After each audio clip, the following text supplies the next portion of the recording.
ਚਬਾਰੇ ਦੀਆਂ ਇੱਟਾਂ ਆਖਣ ਲੱਗੀਆਂ ਨੀਂਹ ਦੀਆਂ ਇੱਟਾਂ ਨੂੰ, ਨੀ ਕਮਲਿਓ ਰਮਲਿਓ ਕਿਹੋ ਜਿਹੀਆਂ ਉਹ ਥੱਲੇ ਮੇਰੇ ਦੱਬੀਆਂ ਹਰ ਵੇਲੇ। ਅਸੀਂ ਚਬਾਰੇ ਦੀਆਂ ਇੱਟਾਂ ਕਿੱਥੋਂ ਜਲਾਲਪੁਰੋਂ ਅਸੀਂ ਨਜ਼ਰ ਆਉਣ ਲੱਗ ਪੈਣੀਆਂ ਕਿ ਲਾਲੇ ਚੱਕ ਦਾ ਚਬਾਰਾ ਬਣੇ ਹੈ ਜੀਓ ਵਿੰਜਲ ਦਾ ਚਬਾਰਾ ਬਣੇ, ਤੇ ਅਸੀਂ ਚਬਾਰੇ ਦੀਆਂ ਇੱਟਾਂ ਸਾਡੀਆਂ ਚਮਕਾਂ ਦਮਕਾਂ ਰੌਣਕਾਂ ਵੇਖੀਆਂ ਜੀ। ਤੁਸੀਂ ਦੱਬੀਆਂ ਸਾਡੇ ਥੱਲੇ ਵਿੱਚ ਮਿੱਟੀ ਦੇ ਰੁਲੀਆਂ, ਤੇ ਨੀਂਹ ਦੀਆਂ ਇੱਟਾਂ ਆਖਣ ਲੱਗੀਆਂ ਨੀ ਚਬਾਰੇ ਦੀ ਉਹ ਇੱਟੋ ਤੁਸੀਂ ਸੱਚੀਆਂ ਹੋਏ ਇਸ ਗੱਲ ਦੇ ਵਿੱਚ, ਉਂਝ ਝੂਠੀਆਂ ਅਸੀਂ ਵੀ ਨਹੀਂ। ਹੈ ਤੁਸੀਂ ਸੱਚੀਆਂ, ਉਂਝ ਝੂਠੀਆਂ ਅਸੀਂ ਵੀ ਨਹੀਂ। ਤੁਹਾਡੀਆਂ ਟੌਰਾਂ ਤੇ ਤੁਹਾਡੀਆਂ ਰੌਣਕਾਂ ਤੇ ਚਮਕਾਂ ਦਮਕਾਂ ਤੇ ਆ ਸਾਰੀਆਂ ਡਲਕਾਂ ਜੇ ਸੱਚ ਮੰਨੋ ਤੇ ਸਾਡੇ ਨਾਲ ਹੀ ਜੇ ਥੱਲੋਂ ਨੀਂਹ ਦੀਆਂ ਇੱਟਾਂ ਇਹ ਲਗਈਆਂ ਨਾ ਤੇ ਆ ਕਿੰਗਰੇ ਚਬਾਰੇ ਕਿਸੇ ਨੂੰ ਨਜ਼ਰ ਨਹੀਂ ਆਉਣੇ। ਬੜੇ ਉਹ ਆਲਾ ਜ਼ਰਫ, ਬੜੀ ਮਿਹਰਬਾਨੀ। ਮੈਨੂੰ ਇਹ ਹੁਕਮ ਸਾਦਰ ਹੋਇਆ ਸੀ, ਮੈਂ ਇਹ ਗੱਲ ਖਤਮ ਕਰ ਛੱਡ ਲਗਾ, ਨਿੱਕੀ ਜਿਹੀ ਗੱਲ ਸੀ। ਮੈਨੂੰ ਇਹ ਹੁਕਮ ਹੋਇਆ ਸੀ ਕਿ ਜਿਹੜੀਆਂ ਨੀਂਹ ਦੀਆਂ ਇੱਟਾਂ ਨੇ ਉਹਨਾਂ ਨੂੰ ਕਦੀ ਨਾ ਭੁੱਲੋ। ਤੁਹਾਡੇ ਭਰਾ ਜੇ ਤੁਹਾਡੀ ਨੀਂਹ ਦੀਆਂ ਇੱਟਾਂ ਬਣੇ ਨੇ, ਤੁਹਾਡਾ ਬੁੱਢਾ ਬਾਪ ਜੇ ਤੁਹਾਡੀ ਨੀਂਹ ਦੀ ਇੱਟ ਬਣਿਆ ਤੇ ਉਹਨਾਂ ਨੂੰ ਨਾ ਵਹਾਓ ਕਿ ਤੂੰ ਕੀ ਹੈ, ਸਾਡੀਆਂ ਟੋਰਾਂ ਵੇਖ। ਯਾਦ ਰੱਖਿਓ ਨੀਂਹ ਦੀਆਂ ਇੱਟਾਂ ਜਦੋਂ ਹਿੱਲਦੀਆਂ ਨੇ ਨਾ ਤੇ ਫਿਰ ਕਿੰਗਰੇ ਚਬਾਰੇ ਪੈਰਾਂ ਚ ਡਿੱਗਦੇ।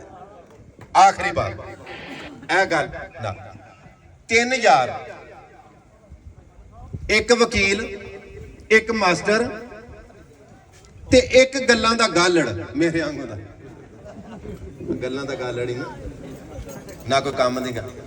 ਇੱਕ ਵਕੀਲ, ਇੱਕ ਮਾਸਟਰ, ਇੱਕ ਮੇਰੇ ਵਾਂਗੂ ਗੱਲਾਂ ਦਾ ਗਾਲੜ। ਆਪਣੇ ਆਪ ਨੂੰ ਆਣਾ ਨਾ ਹੋਰ ਕਿਸੇ ਨੂੰ ਨਹੀਂ ਆਖਣਾ, ਫਿਰ ਇੰਜ ਬੰਦੇ ਧਿਆਨ ਨਾਲ ਸੁਣਦੇ ਨੇ ਕਿ ਆਪਣੀ ਵਾਹਵਾ ਪਿਆ ਕਰ। ਹੈ ਵੀ ਗੱਲ ਸੱਚ। ਲਓ ਜੀ ਗੱਲ ਵੀ ਸੱਚ। ਇੱਕ ਵਕੀਲ, ਇੱਕ ਮਾਸਟਰ ਤੇ ਇੱਕ ਬੜਾ ਆਪਣੇ ਆਪ ਨੂੰ ਖੁਦ ਸਾਹਤਾ ਸਿਆਣਾ ਸਮਝਦਾ ਸੀ, ਤੇ ਇਹਨਾਂ ਤਰਵਾਂ ਦੀ ਹੋ ਗਈ ਆਪਸ ਵਿੱਚ ਯਾਰੀ। ਇਹਨਾਂ ਤਰਵਾਂ ਕੋਲੋਂ ਕੋਈ ਕੰਮ ਇੰਜ ਦਾ ਹੋਇਆ ਕਿ ਤਿੰਨਾਂ ਨੂੰ ਸਜ਼ਾਏ ਮੌਤ ਸੁਣਾ ਦਿੱਤੀ ਗਈ, ਇਕੱਠੀ ਹੋਈ।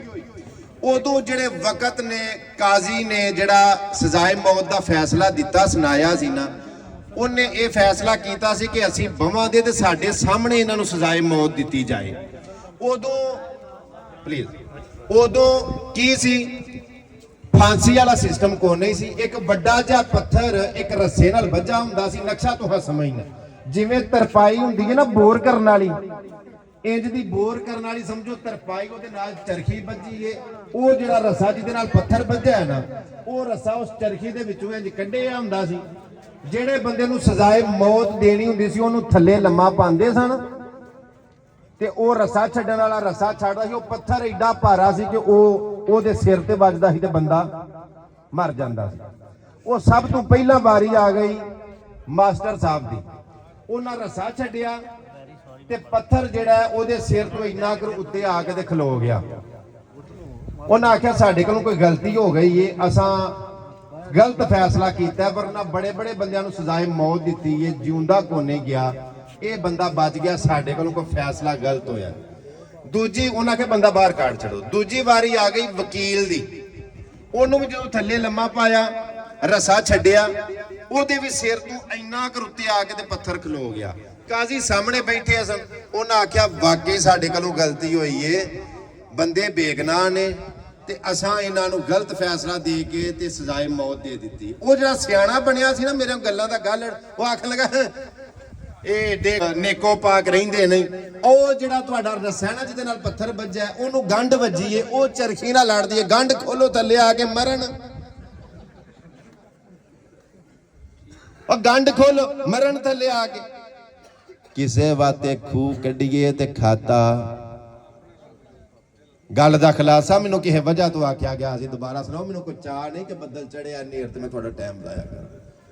ਕਿਸੇ ਲਈ ਖੂਹ ਕੱਢੀਏ ਤੇ ਖਾਤਾ ਆਪਣਾ ਤਿਆਰ ਰੱਖਣਾ ਚਾਹੀਦਾ, ਔਰ ਜਿਹੜੇ ਕਿਸੇ ਵਾਸਤੇ ਰੋੜਿਆ ਟਿਕਾਉਂਦੇ ਨੇ ਉਹ ਫਿਰ ਆਪਣੇ ਰਾਵਾਂ ਦੇ ਵਿੱਚ ਕੰਡੇ ਹੀ ਵਹਿੰਦੇ ਜੇ।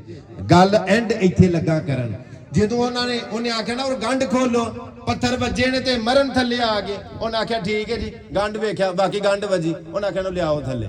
ਉਹ ਜੋ ਥੱਲੇ ਲਿਆਂਦਾ ਪਹਿਲਾਂ ਉਹ ਰੱਸਾ ਖਿੱਚ ਕੇ ਛੱਡਿਆ, ਮਰ ਗਿਆ। ਉਹ ਜਿਹੜੇ ਪਰਾਂ ਦੋ ਬੈਠੇ ਸਨ ਉਹਨਾਂ ਨੇ ਸ਼ੇਰ ਬੋਲਿਆ। ਉਹਨੇ ਆਖਿਆ ਲਾਮ ਲਾ ਕੇ ਤੁਸਾਂ ਮੈਨੂੰ ਗੱਲ ਕੀਤੀ, ਮੇਰਾ ਅੰਦਰੋਂ ਕਲੇਜਾ ਸਾੜਿਆ ਜੀ।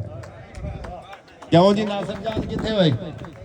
ਨਾਸਰ ਜਾਨ ਠੰਡ ਪੈ ਗਈ ਉਹਨੇ ਆਖਿਆ ਸੀ ਉਹ ਜਿਹੜੇ ਦੋ ਬੈਠੇ ਸਨ ਨਾ ਉਹਨਾਂ ਨੂੰ ਵੀ ਮਰਵਾਇਆ ਸੁਣਾ ਤੇ ਆਪ ਵੀ ਮਰਿਆ। ਉਹਨਾਂ ਆਖਿਆ ਲਾਮ ਲਾ ਕੇ ਤੁਸਾਂ ਮੈਨੂੰ ਗੱਲ ਕੀਤੀ, ਮੇਰਾ ਅੰਦਰੋਂ ਕਲੇਜਾ ਸਾੜਿਆ ਜੇ, ਲੋਕੀ ਦੇਣ ਤਾਨੇ ਪਰਵਾਹ ਕੋਈ ਨਹੀਂ, ਦਿਲ ਟੁੱਟਿਆ ਜਦੋਂ ਫੁੱਲ ਮਾਰਿਆ ਜੇ। ਦਿਨੇ ਸੌਵਾਂ ਤੇ ਰਾਤੀ ਉੱਠ ਦੌੜਾਂ, ਤੁਹਾਨੂੰ ਕਦੇ ਨਾ ਮਨੋਂ ਵਿਸਾਰਿਆ ਜੇ, ਅਜੇ ਮਰਨ ਦੀ ਰੁੱਤ ਤੇ ਨਹੀਂ ਸੀ ਕਸੂਰ ਬੰਦਾ, ਆਪੀ ਮੋਇਓ ਤੇ ਸਾਨੂੰ ਵੀ ਮਾਰਿਆ। ਮਾਸ਼ਾਅੱਲਾ ਜੀ, ਐਸੀ ਰੌਣਕ ਸਾਡੀ ਜਨਾਬ ਅਵੈਸ